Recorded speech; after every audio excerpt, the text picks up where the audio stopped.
ఆయన నాకు తెలియక అడుగుతా, 2 ఏళ్ల పసిగుడ్డుకు కులం తెలుసా? 2 ఏళ్ల పసిగుడ్డుకు 2 నెలల పసిగుడ్డుకు మతం తెలుసా? 2 నెలల పసిగుడ్డుకు అధికారం తెలుసా? ఏం తెలుసు? మనం పుట్టించిన కథ కులం. మనిషి పుట్టినాక 5 నిమిషాలకు పుట్టేది కులం.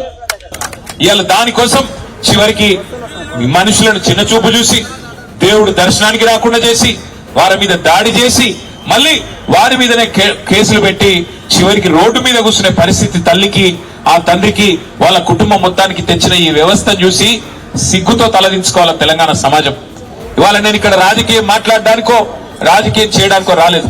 నేను స్థానిక ఎమ్మెల్యే గారిని కూడా కోరుతా ఉన్నా, స్థానిక ఎంపీ గారిని కూడా కోరుతా ఉన్నా. హంతకుడు ఎవడైనా హంతకుడే. వాడు ఏ పార్టీ వాడైనా, ఏ పార్టీ వాడైనా వాడిని ఖచ్చితంగా శిక్షించాల్సిందే.